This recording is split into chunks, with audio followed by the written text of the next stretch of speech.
How's it going, everyone? The last couple of days and really the last couple of weeks has been a lot of coverage on the deals and whatnot, but there's also been a lot of PlayStation news that has dropped recently, and it's nice that I can go back and give my thoughts on some of this news and give you guys some insight into some of this stuff that's happening. Not everything is good right now, but there is definitely some good news. First of all, we'll start off with the bad. Star Wars Knights of the Old Republic is seemingly dead. The remake, that is, very, very disappointing. Last of Us Part 2 Remastered has been officially confirmed. Not all too mad about it because it's not like Last of Us Part 1. There's action, upgrade path, there's new content being added into the game. Okay, let's talk about that. And it looks like Dragon's Dogma 2, one of the most anticipated upcoming games. I personally thought it was potentially a 2025 title, is coming out in March. We'll talk that at the end of this video, but first of all, let's get the bad news out of the way. It is seeming that Star Wars Knights of the Old Republic, the remake from Aspyr, is dead. Jeff Grubb had this to say on Friday morning during his Game Mess morning show. I just want to clear it up. This game is not being worked on right now. Just full stop, this game is not being worked on in any way at any studio. Since the announcement of moving away from Aspyr Media, nothing has been said by anyone involving the state of the game. The only thing that has happened is the fact that some of the content and mentions of the game has been scrubbed from social media, which certainly does not seem like a good sign. Look, I don't think this game is ever going to come to fruition, and if it does come to fruition, it is going to be a long time away. This is why I constantly say that revealing these games so early is just nonsensical, because so many of the times they don't even come to fruition, or we're just left waiting years and years anyway. Cough, Lost Soul aside, very skeptical about Phantom Blade Zero as well. Like, that's just the reality of the situation, and that's why I'm always like, why are we revealing these games so early, man? There was a time back in the PlayStation 3 era, and I get it that development cycles was so much shorter, and maybe it's just me being nostalgic towards that era, but games weren't revealed 5, 6, 7 years ahead of time, you know, kind of being like a bait to people. Like, let's be honest, Elder Scrolls 6, that's exactly what it was. It was to bait people and to placate people during an E3 conference where Bethesda knows they were going to get crapped on based on the fact that they were unveiling a lot of live service titles and mobile nonsense like Elder Scrolls Blades. They revealed Starfield at that event too, and Starfield took 5 years after that event to actually come out. 5 years is too long. What about 10 years for Elder Scrolls 6? What about all these games that get revealed and never come to fruition so early? And that was the case a little bit back in, you know, the PlayStation 3 era. You can look at games like Last Guardian that got revealed way too early and got in a lot of development turmoil. Agent never even came out, but I feel like it's so much pronounced these days than it was back then, and Knights of the Old Republic is another example of that. Look, it's disappointing if this remake never comes to fruition because KOTOR is one of the best RPGs of all time, and it was really BioWare at their absolute pinnacle. And getting a remake for this game that a modern audience can enjoy, because let's be real, if you go back and play the game these days, you can still enjoy it, but it is certainly a dated experience, which is going to hamper a lot of people getting into it. So the idea of a ground-up remake made for modern consoles, that was incredibly enticing.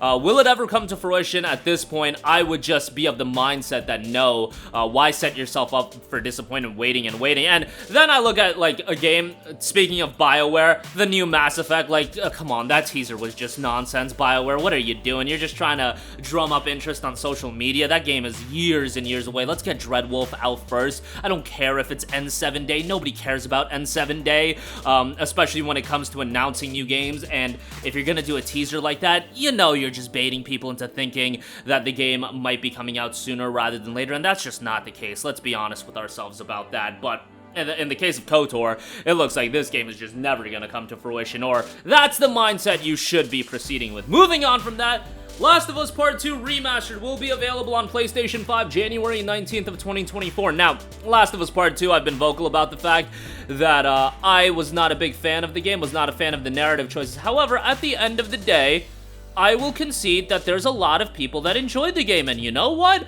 More power to you. I am not going to hate on people for enjoying the game. I thought there was a lot of great aspects about Last of Us Part 2. You guys that played the game know why I dislike it. It's not rocket science, and I do feel that the people that hate on Last of Us Part 2, myself included, we are more so a part of a vocal minority, and I do believe the majority of people that played this game do enjoy it. If you did, that's great. I can have my opinion, you can have yours, and if more people enjoyed Last of Us Part 2 than didn't, absolutely great for you, and the idea of revisiting the game on PlayStation 5, if that excites you, that's great. I would have totally crapped on this remastered if it was a $70 release like Last of Us Part 1, but it is not. It is going to have a $10 upgrade path if you already own the game, and given that the game can be bought these days for like $10, $20 essentially, to get the PS5 experience of Last of Us Part 2 with new content, I'd say that's pretty damn good.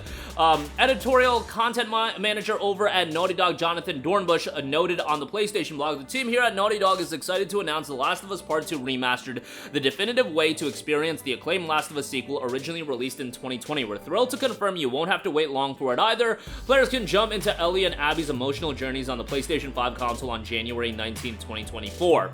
They do note that the game is going to be a $10 upgrade if you own the game, and The Last of Us Part 2 Remastered is designed to let you dig deeper into both its development and mechanics. Chief among these is a brand new mode called No Return, a roguelike survival mode designed to let players prove their mettle in randomized encounters and experience The Last of Us Part 2's combat in a fresh experience. That sounds pretty cool. The mode includes a host of playable characters to choose from, some playable for the first time in the Last of Us franchise, which you may have spotted in the trailer, who each come with their own traits to suit different playstyles. Players will chart their own course each run, choosing between various stealth and combat encounters that will put you against a range of enemies with unique twists that can add a new unexpected factor to any given encounter. Each run will offer a new chance to decide what rewards you get after each encounter, how you spec out your character, and more. Unlock more character skins and more as you progress to use in the mode, customize your own runs, and compete on a global leaderboard as a part of a daily run. That's pretty exciting. All that stuff I'd say is pretty cool with the implementation of this mode.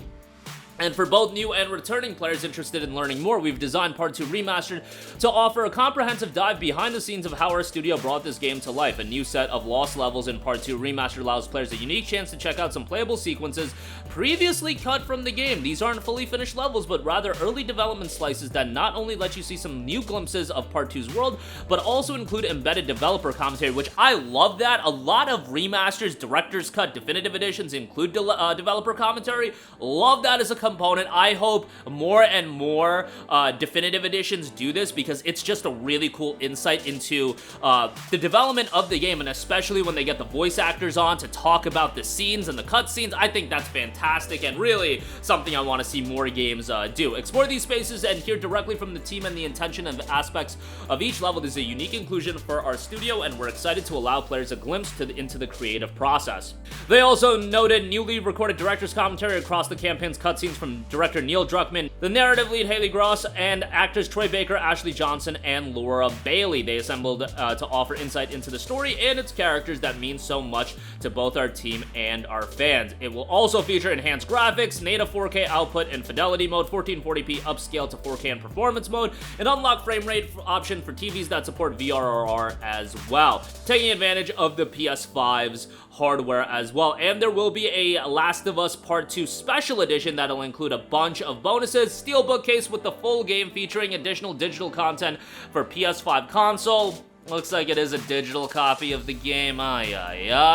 47 total Society of Champions trading cards, Washington Liberation Front patch, and a set of 4 pins as well. And good news, existing owners can upgrade for $10. I imagine that a big reason they're doing this as well is to release it on the PlayStation 5. You know, you get a somewhat notable release on PlayStation 5 for that early portion of 2024 that just looks absolutely dire from a first-party standpoint. Yes, I know FF7 Rebirth is a timed exclusive for 3 months, but from a first-party standpoint, it is tragic as far as early 2024 goes, and really the entirety of 2024 not looking so hot, but you know, at least they have something here. Naughty Dog is reportedly full steam ahead as far as working on their next game, and that is to be expected. I mean, they haven't put out a new game since Last of Us Part 2, and this is back-to-back remasters for them instead of new titles, and Factions looks like that's been iced as well. So, yeah, Naughty Dog, not been too hot over the last few years as far as they are concerned, and it's a little bit disappointing to me. Of course, I look back at the PlayStation 3 era where they released the entire Uncharted trilogy and Last of Us 1, and I'll take all 4 of those games than any of the recent Naughty Dog releases.